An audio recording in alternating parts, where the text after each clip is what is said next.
Em nome do Pai que me criou, do Filho que me resgatou, do Espírito Santo que me santificou, divina vontade, reina na minha vontade. Minha mãe, eu te amo e tu me amas. Dá-me o gole da vontade divina para minha alma. Dá-me a tua bênção, Mãe, para que minhas ações sejam feitas diante de vossos olhos maternais. Vinde, Espírito Santo, vinde por meio da poderosa intercessão do Imaculado Coração de Maria, vossa amadíssima esposa e nossa mãe. Amém. Vinde, Espírito Santo, vinde por meio da poderosa intercessão do Imaculado Coração de Maria, vossa amadíssima esposa e nossa mãe. Amém. Vinde, Espírito Santo, vinde por meio da poderosa intercessão do Imaculado Coração de Maria, vossa amadíssima esposa e nossa mãe. Amém. Perfeito, né, o estudo de hoje, maravilhoso.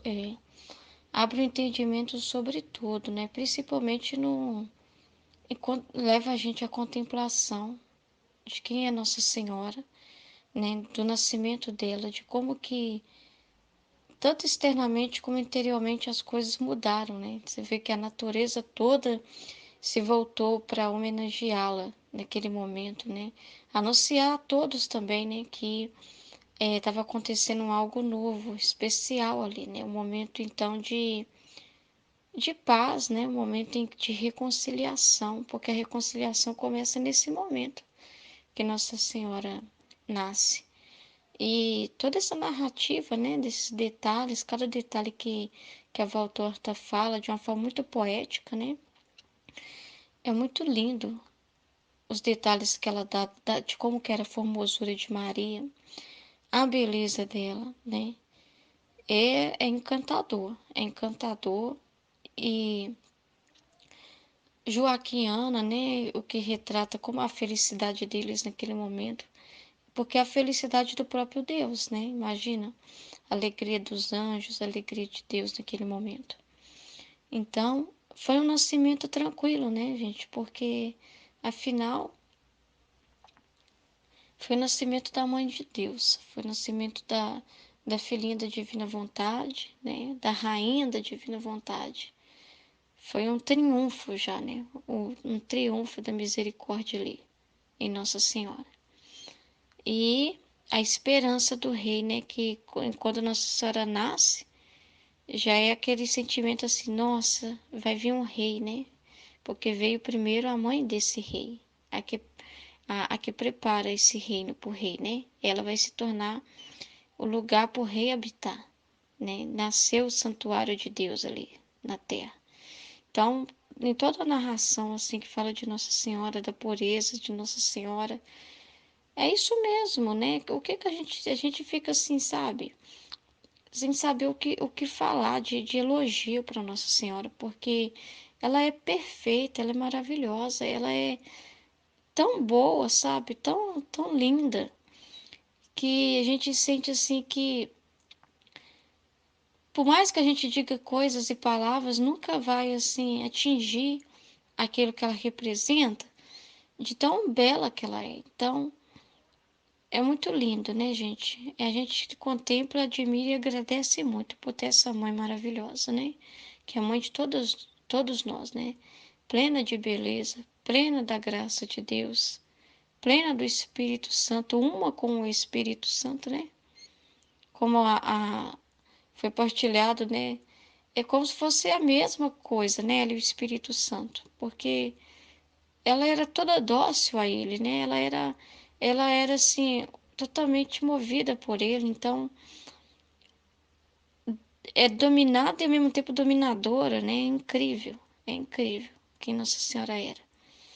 Submissa a Deus, né? E ao mesmo tempo tinha virtude de sequestrar o próprio Criador, né?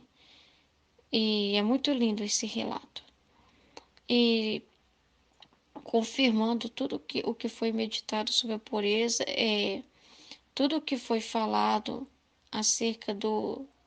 Para falar da pureza, às vezes a gente precisa entender o que seria a impureza mesmo, sabe? Ver o outro lado da moeda, para entender como que é diferente, como que uma coisa não encosta na outra, como que existe um abismo gigante.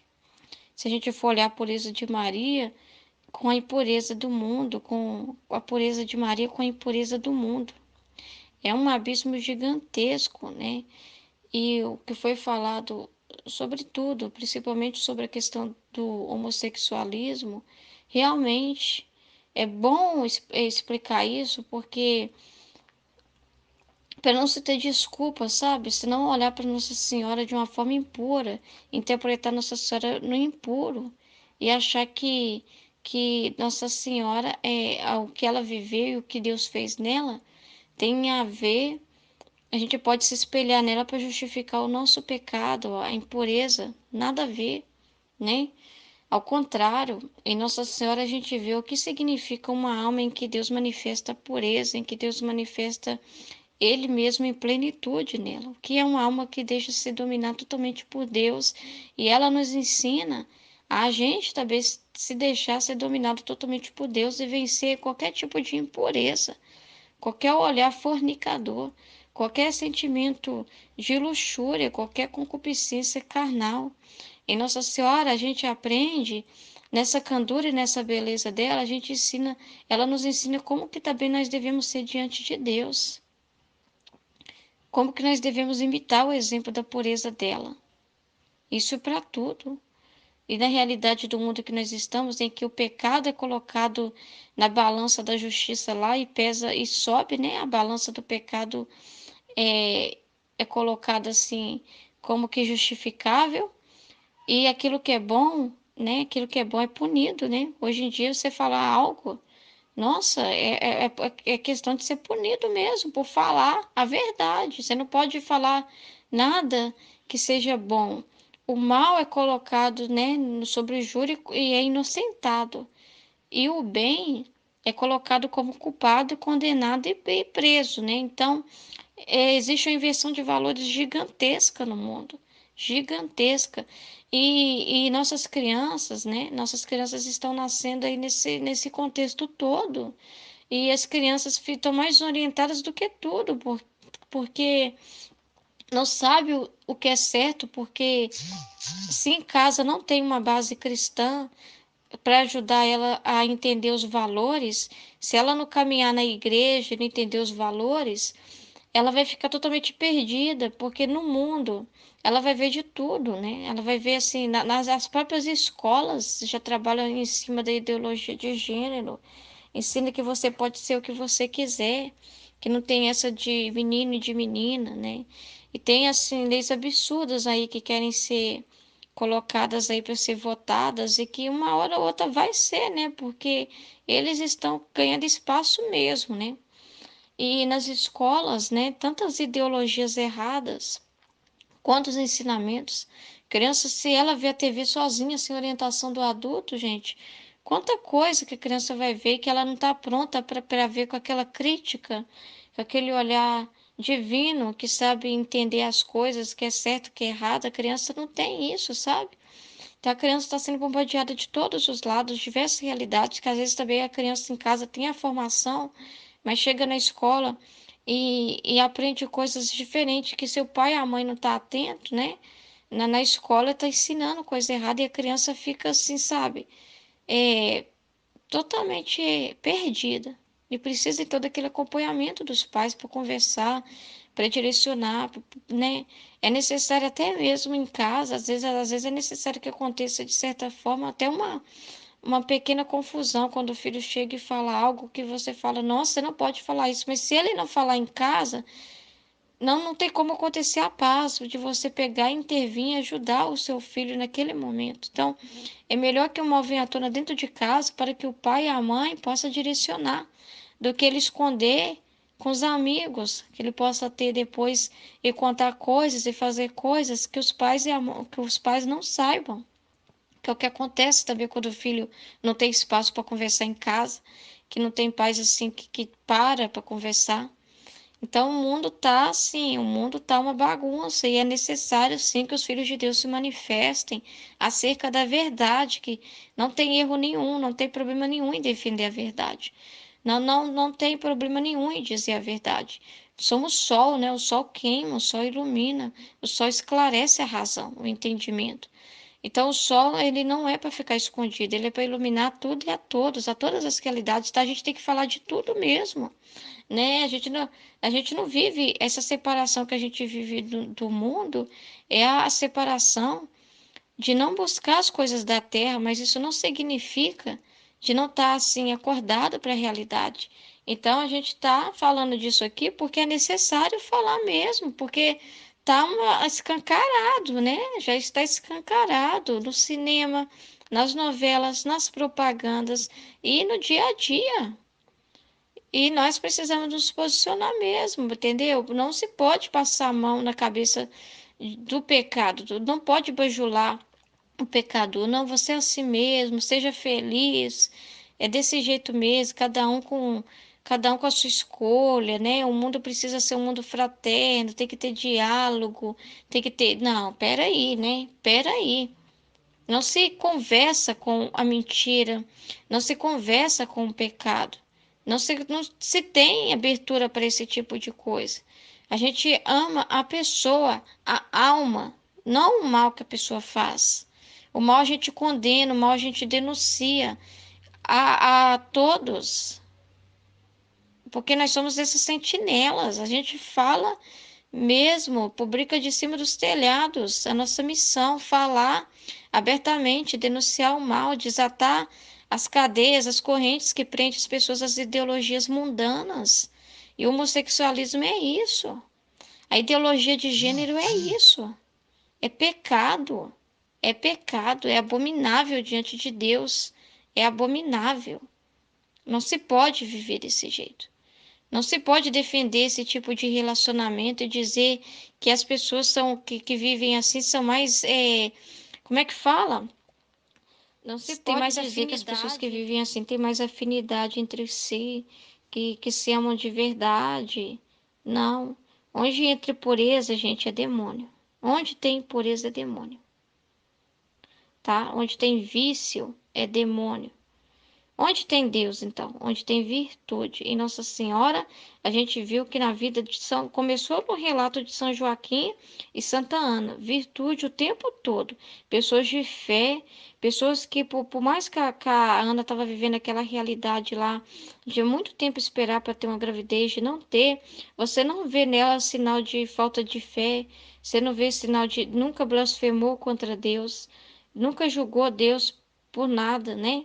Nunca condenou a Deus, vamos dizer assim, pelo estado dela, e nunca foi ruim com as pessoas também, descontando o sofrimento dela nos outros, tentando impor para todo mundo. Você vê pessoas serenas, pessoas caridosas e pessoas tementes a Deus. Então, esse é o modelo de vida que a gente também tem que ter. E por isso que Nossa Senhora nasceu na família assim. E em Nossa Senhora a gente vê o mar de virtudes. Então, tudo que a gente sente que falta em nós, é em Nossa Senhora que a gente busca. Ela que cuida de nós e nos dá a graça de viver na virtude. Então, o que a pessoa que tem tendência ao homossexualismo tem que fazer? Pedir a ajuda de Nossa Senhora. Pedir a ajuda de Nossa Senhora. Se eu tenho um filho assim, que tem que estar passando por essa fase, eu só tenho conhecido, eu vou rezar para quem? Para Nossa Senhora.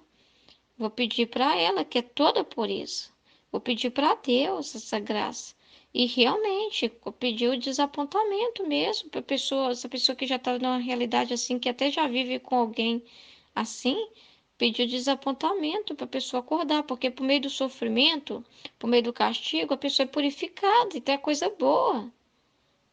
Então, tudo isso é coisa boa.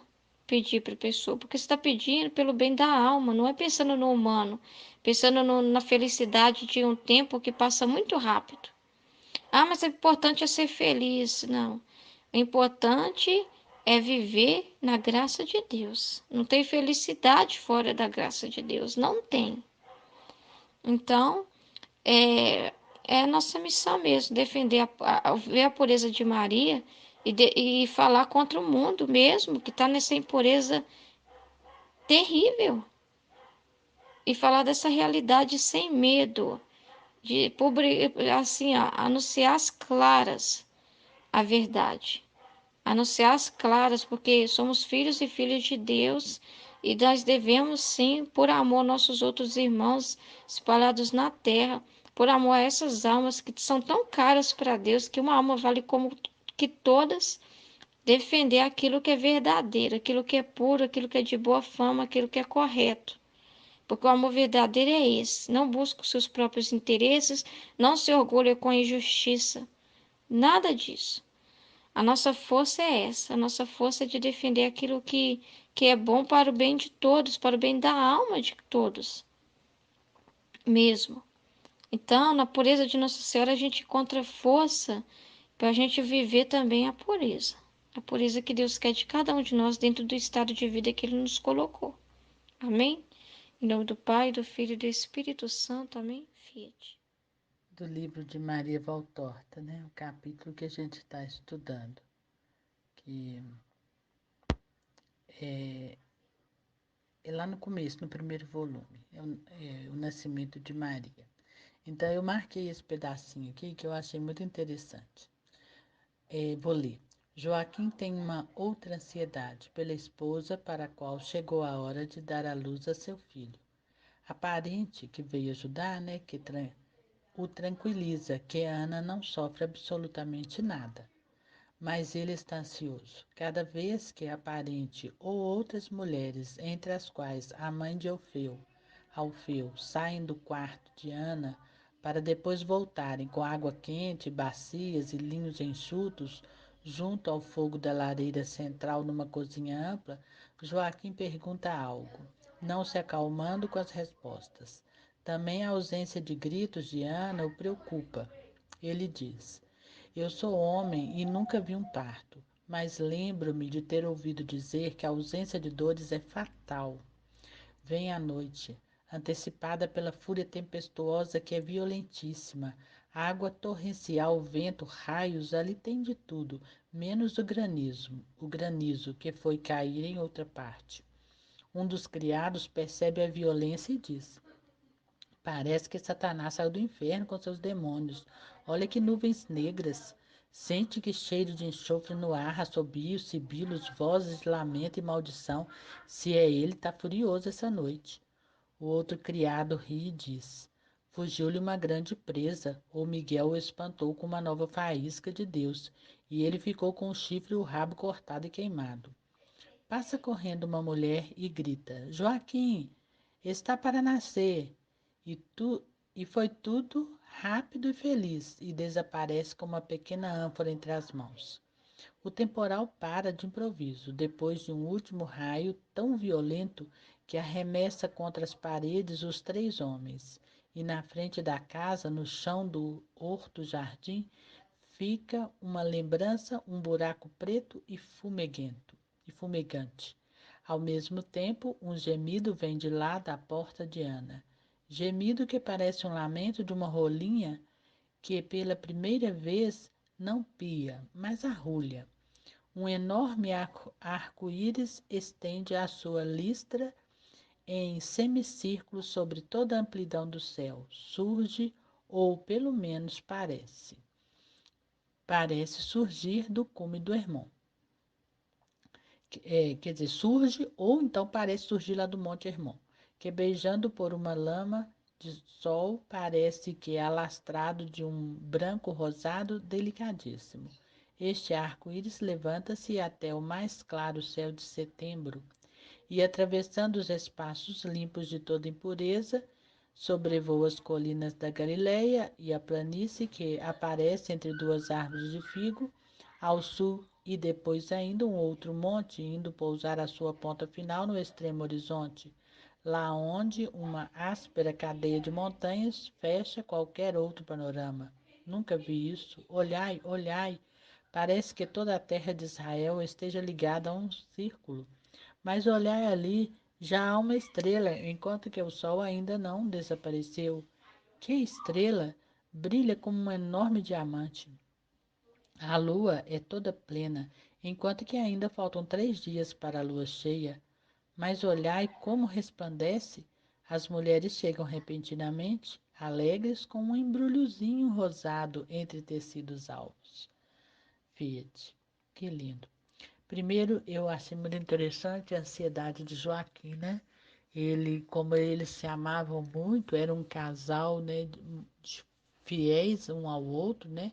Muito fiéis, apesar de Ana já de idade avançada e não ter tido filhos, né? Muitas das mulheres naquela época eram rejeitadas, né? Eram trocadas ou então a cultura daquela época permitia que desse ao marido uma escrava ou outra, né, deles para poder gerar filho para o casal. Então, mas eles não fizeram nada disso, né? Eles permaneceram fiéis um ao outro e foram se amar até o fim, né, de suas vidas.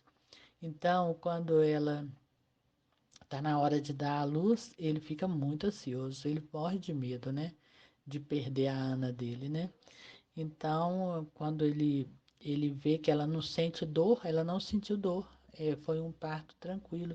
E ele não ouviu gritos, né? Ele nunca viu um parto, mas ele sabia que as mulheres gritavam, né? Que as mulheres suavam, sofriam muito, né? Tinha que morder pano, agarrar na cama, sofria muito. Não tinha anestesia, tinha que ser tudo no, né, na raça.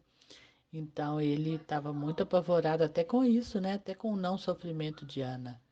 E, e a natureza toda nesse capítulo, como Valtorta mostra, né, anuncia, né, aquela chegada. Primeiro anuncia a fúria de Satanás, porque ele foi vencido, né? Ele foi vencido. Ele estava furioso, que ele sabia, não sabia onde, nem quando, nem como, nem onde estava, nem quem era.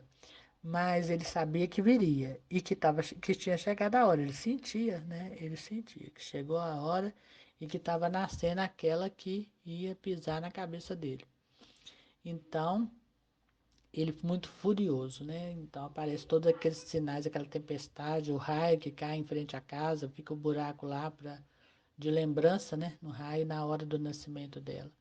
Mas assim que ela nasce, né? Ela já nasce com toda a força, né? Com toda a força é, espiritual, né? Porque muda todo o panorama. Já um arco-íris imenso que cobre toda a superfície daquele lugar, né? Daquela Terra Santa, toda a superfície coberta com um arco-íris, né? E aí vem as mulheres gritando, né, para Joaquim, que Ana tinha acabado de dar à luz, né? E o embrulhozinho, vem com. Achei tão lindo isso, um embrulhozinho com rosa, né? Rosado. Os tecidos eram brancos, né, Alves? Mas lá dentro um bebezinho bem rosadinho. Que lindo, né? Que lindo. Que alegria. E assim veio a nossa mãe, né?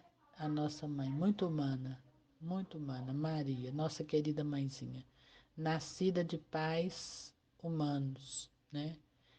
Gerada pelas vias normais de um casal idoso que se amava muito e que teve a graça de merecer, né, trazer ao mundo a alma mais limpa, mais, a única imaculada, né? Imaculada, sem nenhum pecado, a única, sempre virgem, maravilhosa, que a rainha do céu e da terra, né? E foi uma noite memorável, né? É, foi um dia sem descrição, sem igual.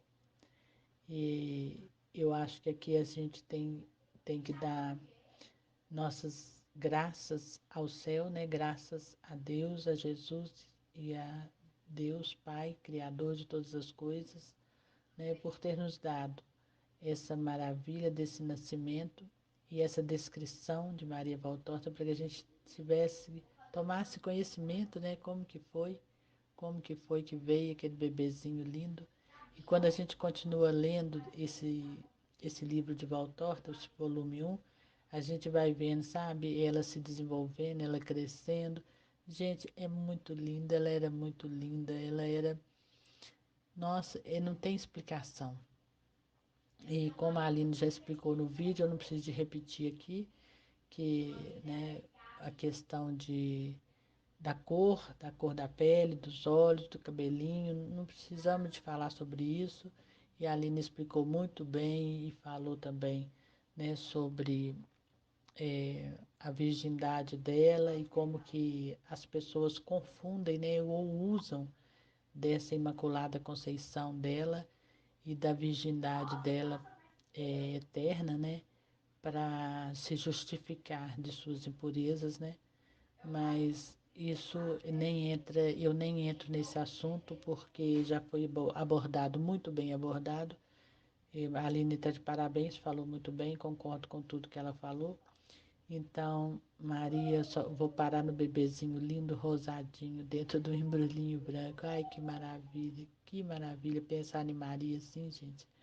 Pensar nela assim e poder, na divina vontade, ir lá e carregar aquele bebezinho, beijar teus pezinhos, os pezinhos dela, tão rosadinhos, né? E sentir o cheirinho daquele bebê. Ai, que delícia, que delícia. Vamos hoje passar o dia assim, com Maria no nosso colo. Vamos ninar Maria. Vamos dar a ela um aconchego hoje, do nosso amor, do nosso carinho. Ave Maria, cheia de graça, o Senhor é convosco. Ave Maria.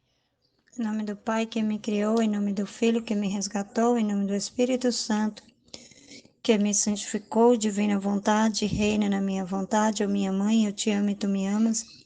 Dá-me um gole da vontade divina para minha alma, me abençoa, Mãe, para que todas as minhas ações sejam feitas diante de vossos olhos maternais, divina vontade, reina na minha vontade, suprema majestade, eu venho em sua divina vontade. Em nome de todos, do primeiro ao último homem que existirá na terra, para dar a ti as adorações, os louvores, o amor que cada criatura lhes deve. E fazer todas as reparações por todos e por cada pecado. Venho, Senhor, na tua divina vontade, e dou-te a minha vontade humana por meio do Imaculado Coração de Maria, que possui todos os dons e os frutos da divina vontade. Dai-me a tua divina vontade. Vem, divina vontade, nesta ação que estou a fazer, e em todas as ações que eu farei durante este dia. Amém, fiat. A virgindade da Virgem. Vem meditar nesta virgindade profunda, que produz em quem a contempla vertigens de abismo. O que é a pobre virgindade forçada da mulher, que por nenhum homem foi desposada? É menos do que nada. O que é a virgindade daquela que quer ser virgem para ser de Deus, mas sabe sê-lo só no corpo e não no espírito, no qual deixa entrar muitos pensamentos estranhos, acaricia e aceita as carícias de pensamentos, carícias de pensamentos humanos.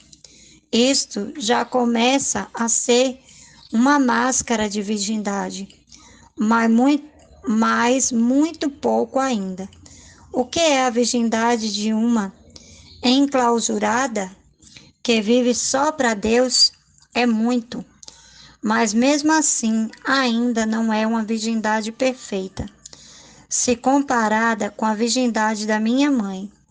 Sempre existiu um enlace, até mesmo no mais santo, o enlace da origem, entre o espírito e a culpa.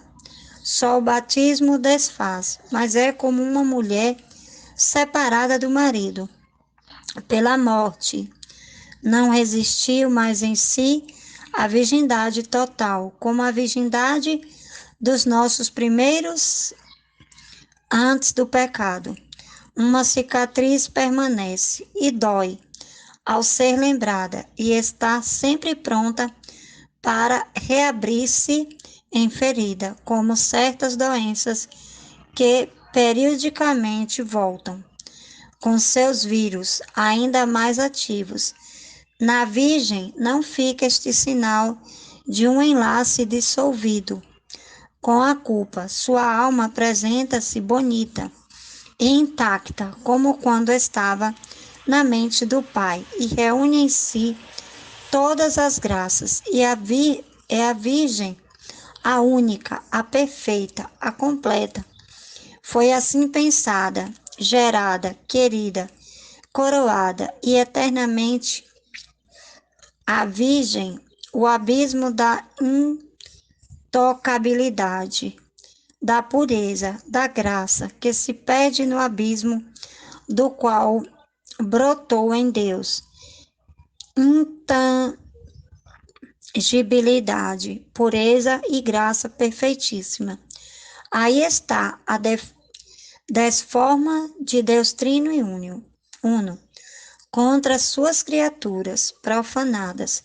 Ele ergue esta estrela de perfeição contra a curiosidade doentia. Esta se esquiva, recompensada em poder amar somente a Deus. Contra a ciência do mal, esta sublime ignorante. Nela não existe somente a ignorância do que é um amor evitado, não há também somente a ignorância do amor que Deus havia dado aos esposos, e ainda mais nela a ignorância das concupiscências, herança do pecado. Nela somente a sabedoria, gélida, mas incandescente do amor divino, fogo que protege de gelo a carne para que se torne espelho transparente no altar, onde um Deus desposa uma virgem, e não se evita, porque sua perfeição abraça aquela que, como convém a uma esposa, só em um ponto é inferior ao repouso, sendo-lhe sujeita por ser mulher, mas é sem mancha, como ele. Então, aqui nesse trecho, Valtorta descreve a virgindade de Nossa Senhora, né? Que a virgindade de Nossa Senhora, ela é diferente de todas as virgindades, né? Que a gente, a gente nasce com a virgindade e quando a gente cresce, a gente perde, né? A gente perde, algumas perdem só com os esposos, outras perdem com os namorados, né? Mas não é o ponto que eu quero falar aqui. Mas a virgindade de Nossa Senhora, ela foi imutável, ela não mudou. E ele compara a virgindade de Nossa Senhora, ele fala assim sobre as esposas, as religiosas, sobre as esposas que perdem os maridos, que muitas delas são virgens. As religiosas são virgens, mas muitas têm a contaminação no pensamento, né? Tipo assim, pode haver a contaminação do pensamento. Então, tipo, você não comete o pecado na carne, mas você pensa em praticar, você pensa no ato. Já Nossa Senhora, ela não tinha isso, ela era pura, imaculada. O corpo dela, o pensamento dela, o espírito dela, tudo era perfeita ordem, né? Só que com uma diferença, né? Ela era sujeita a Deus, né? Ela era sujeita a São José, né? Ela era aquela pessoa, todo mundo sabe que Nossa Senhora não teve uma vida sexual com São José, eles viveram na castidade, entendeu? Mas foi voto que eles fizeram, ele tinha também esse voto.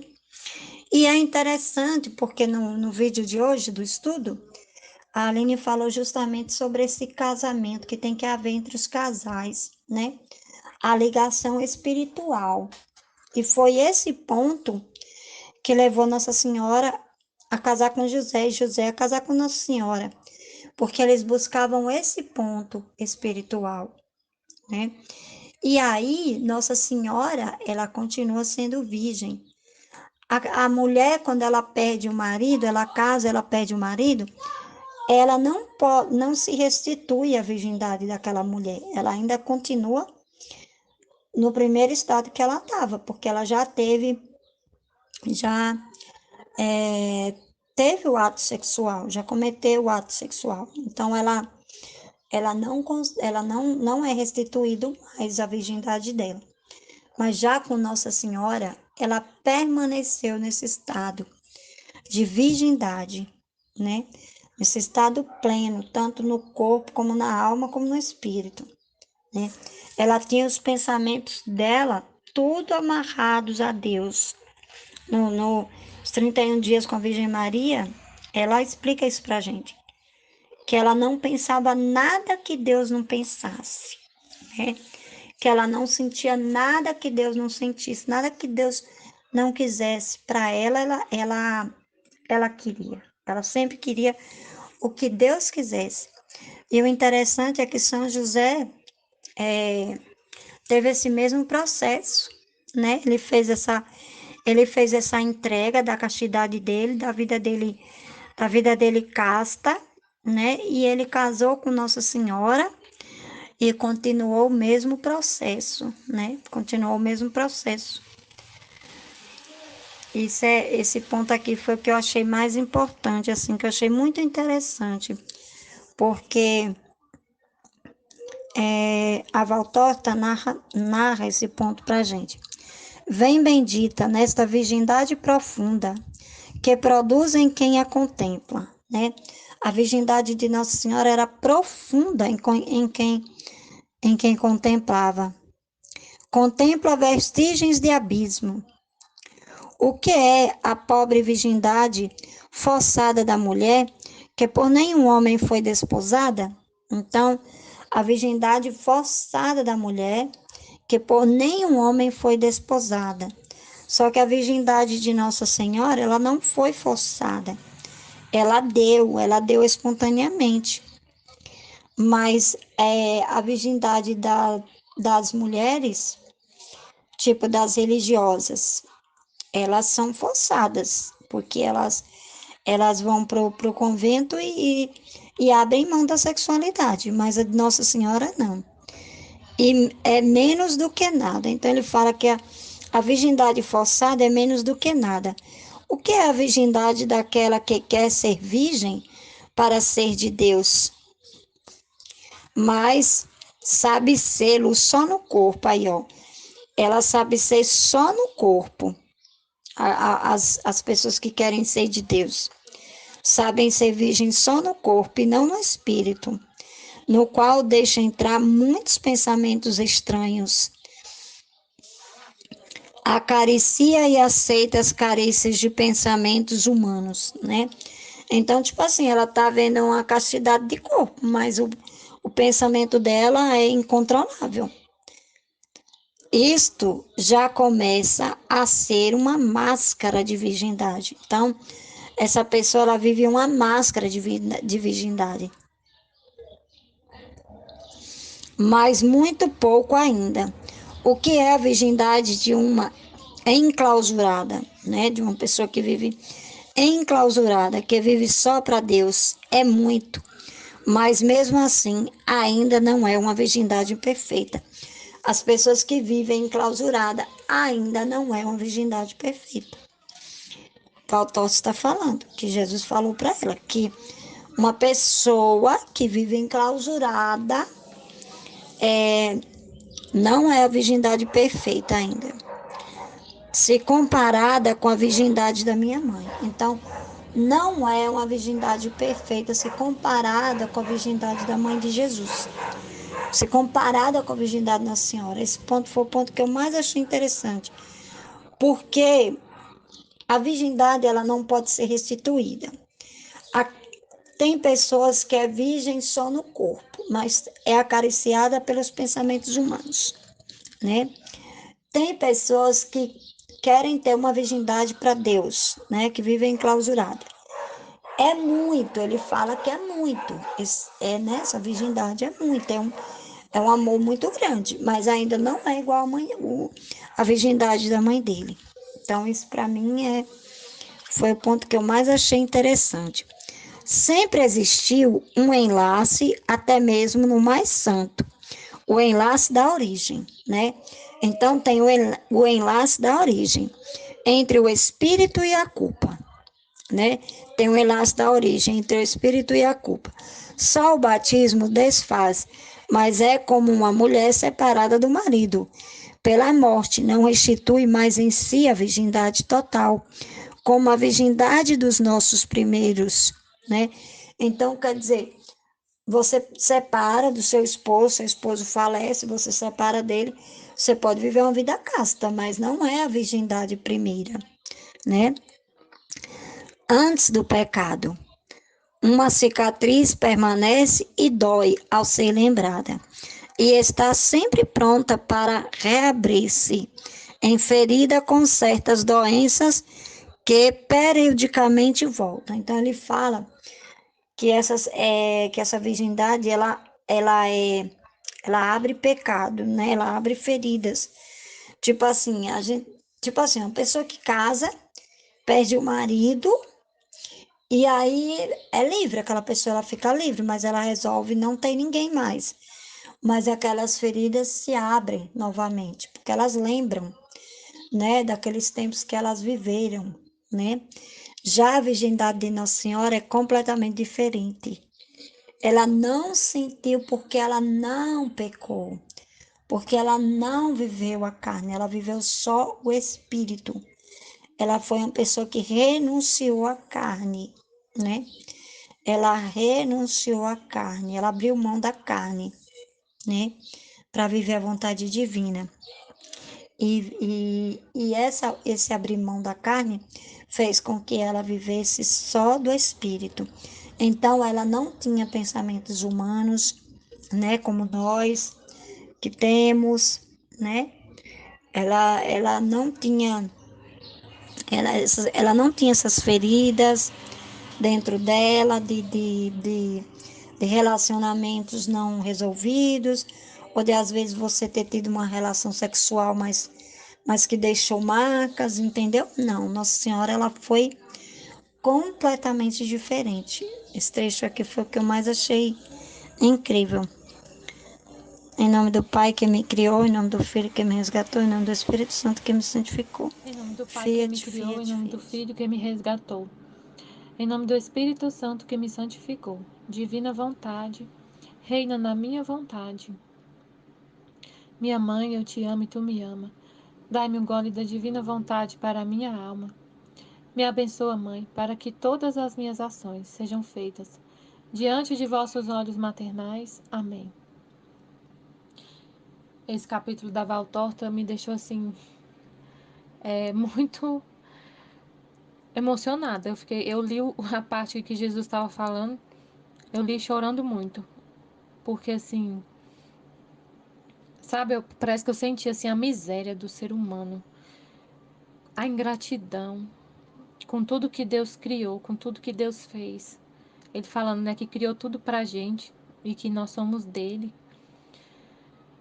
Fiquei muito assim, me senti muito, sabe, assim, uma sensação muito horrível, muito ruim, né? E aí a hora que Jesus começa a falar de Nossa Senhora, que ela foi a alegria de Deus, o sorriso de Deus.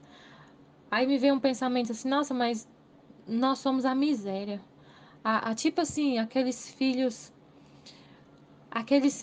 mais horríveis, horríveis, horríveis, horríveis. Passou esse pensamento na minha mente. Aqueles filhos que dá só, tipo assim, se fosse pensar aqui numa família aqui da terra, aqueles filhos que só dá desgosto pro pai. Nossa, que dor que eu senti. E eu pensei, Nossa Senhora, a única, a única que dá alegria para Deus. A gente é tudo, tudo, tudo. Só dá tristeza para Deus. Fiquei pensando isso. Aí, na hora que eu cheguei nessa parte que eu coloquei aqui, a mente suprema, que nada ignora, antes ainda que o homem existisse, sabia que o homem por si mesmo teria sido um ladrão e um homicida.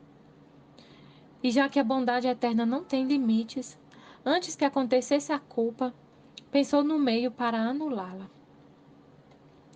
Pensou no meio para anulá-la. E o meio seria eu.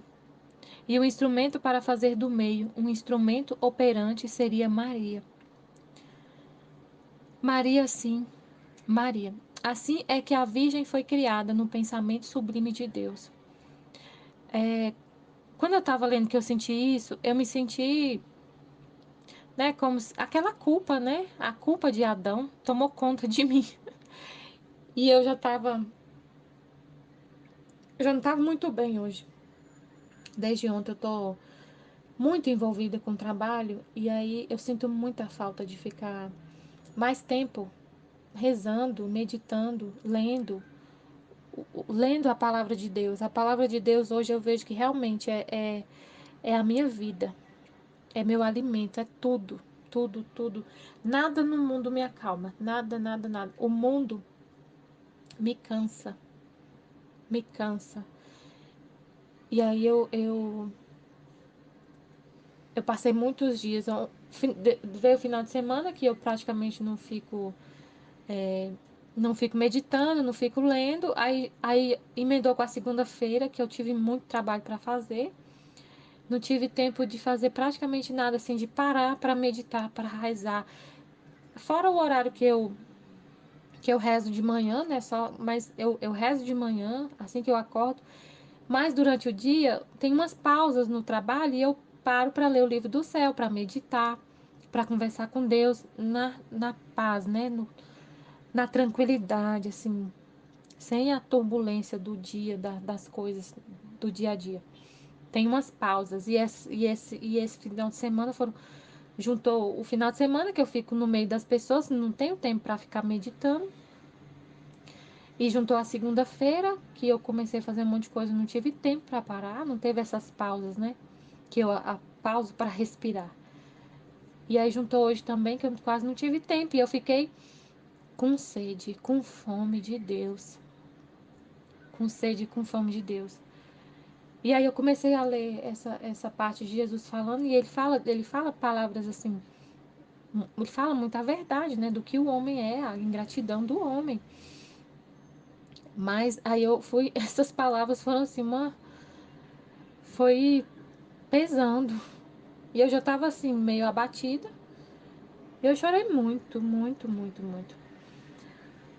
Mas aí a palavra dele me acalma depois, quando eu li essa parte, né, que ele fala que na mente ele criou. Ele já sabia, ele já via que o homem ia pecar, que ele por si mesmo ia por vontade própria experimentar o mal, ia se corromper, né? Ia parar, ia desobedecer, ia ter que ser expulso do paraíso e acontecer tudo que a gente sabe. Ia ser um filho ingrato, que daria muito desgosto, né? Mas que ele ama tanto, tanto, tanto, tanto, que, que ele já pensou na solução, né? Para nossa culpa, para a gente não ter que ficar afastado dele, para nos trazer de volta, para nos redimir. E aí foi que ele pensou que ele seria o meio para nos redimir e Nossa Senhora seria o instrumento, né, para gerar o filho. É muito lindo esse capítulo, muito lindo. Aí assim, eu fico impressionada como a palavra de Deus, quando a gente consegue assim desapegar do mundo depois de um tempo, né, assim com lendo tanto a palavra de Deus nessa busca por Deus, quando a gente encontra Deus de verdade, e o livro do céu, esses escritos da Luísa te levam para isso, com certeza. É um caminho muito seguro para desapegar totalmente do mundo, para desapegar totalmente, para dominar, como eu estava meditando um trecho na minha casa, lá onde eu faço as partilhas do livro do céu, volume 6, que Jesus fala que a cruz domina, o homem volta a dominar, destrói os inimigos da alma. A cruz destrói os inimigos da alma. E assim, o livro do céu nos ensina a destruir esses inimigos da alma. Ainda mais os primeiros volumes, onde Jesus vai ensinar muito esse desapego, esse amor pela cruz, o amor pela cruz, destrói totalmente.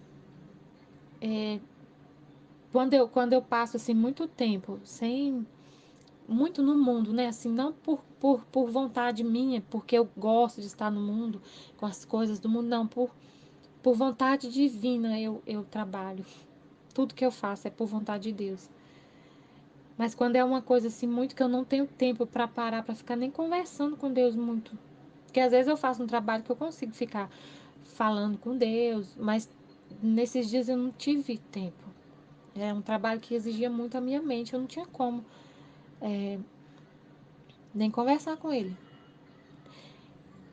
E aí eu vi que realmente eu desapeguei do mundo. Desapeguei do mundo, ele não me encanta mais, como ele encantava. O mundo me encantava, me hipnotizava, me atraía, me puxava. Agora eu tenho repulsa das coisas do mundo. Não das pessoas, não, porque, né, a gente ama as pessoas em Deus, por Deus, né? Eu amo as pessoas, amo todo mundo, mas porque vejo nelas a imagem de Deus, do meu Pai. Mas a alma que ama a Deus assim tem uma necessidade muito grande de ficar sozinha, de ter um tempo assim para ficar sozinha. É ela entrar no deserto do coração e falar com Deus. E aí quando a gente não tem esse tempo, é um so, é o sofrimento, é o sofrimento. A cruz que Jesus fala, né, do sofrimento, do sacrifício, no início vai ser, por exemplo, é, ter que deixar de fazer alguma coisa que você gosta, porque você ainda está apegado com o mundo. Então, no início, você aceita, por exemplo, abrir mão de ver alguma coisa que você gosta na televisão para rezar, né? Você deixa de. Você gostava de ouvir música, então você tem que fazer um sacrifício para não ouvir mais aquela música. Ou então, não sei, né? Não que seja. Cada um sabe de si, né? O que faz. Mas assim, às vezes você vai ter que fazer um sacrifício para não ter que, por exemplo, você ia muito ao shopping, vamos supor. Você ia muito no shopping, ia todo dia. E aí no início a sua cruz vai ser, o seu sacrifício vai ser ter que deixar de ir no shopping, né? Não sei, um exemplo. Mas com o tempo, o sacrifício vai ser deixar de estar com Deus assim em recolhimento. A sua alma vai se apaixonando de uma forma por Deus, você vai, sabe, ficando hipnotizada e você encontra tudo que você sempre quis, você encontra e aí você não quer largar.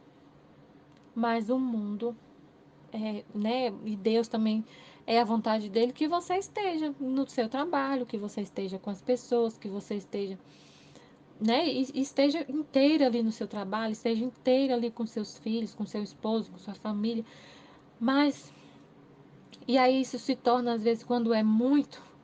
Quando acontece, por exemplo, de você ficar muitos dias assim, sem ter aquele momento de recolhimento, isso se torna um sacrifício. Aí se torna, aí muda tudo, a visão do seu mundo muda totalmente seus gostos. Não é mais um sacrifício que você faz, por exemplo, como no meu caso assim, particular, né? Eu eu gostava muito de ver um monte de coisa na televisão, de ver um monte de coisa na internet, de ver. Por exemplo, ficar olhando. Agora eu vou mudar, por exemplo, de casa. Eu tinha mania, eu amava ficar na internet olhando armário, olhando coisas de decoração. Se fosse antes, eu passaria o dia inteiro olhando essas coisas de decoração. Porque eu vou mudar, eu vou precisar fazer algumas coisas. Nem que eu não fosse fazer, eu não vou ter como fazer isso agora. Mas mesmo assim, eu ia ficar o tempo todo olhando. O que eu ia fazer daqui 3 anos, sei lá, eu já ia colocar, eu ficar olhando o tempo todo. Então eu tive que. E hoje, para eu olhar alguma coisa desse tipo, eu tenho que fazer um sacrifício para olhar. Sendo que antes era para mim uma maravilha, um deleite, né? Hoje é um sacrifício. Como muda os seus gostos mudam totalmente. Eu tenho que fazer um sacrifício hoje para olhar, porque às vezes é necessário mesmo. eu olhar alguma coisa para casa, ou resolver algum problema e tudo. É incrível a transformação que Deus faz na sua alma, quando você abre seu coração. Incrível, incrível, incrível. Como é maravilhoso viver assim, né? E é lindo, eu acho lindo, assim, o sacrifício de hoje ser esse. Ter que ficar longe dele. Porque eu me sinto longe dele quando eu não tô lendo, quando eu não tô meditando. Mas eu sei que é bom, tudo que acontece é maravilhoso. É um sacrifício que eu ofereço. A dor que eu ofereço é uma dor, eu acho uma dor linda. Porque enquanto muitas pessoas não amam a Deus, não agradecem por tudo que ele fez, não amam, tem todo o tempo do mundo, tem todo o tempo e não sequer tira um tempinho desse tempo para Deus. Enquanto isso, eu queria ter muito mais tempo para ficar com Ele. Eu acho lindo isso que Deus faz com a nossa alma. Fazer a gente se apaixonar assim, voltar à nossa origem, ao nosso primeiro amor. Jesus, eu confio em vós. Amém e fiat.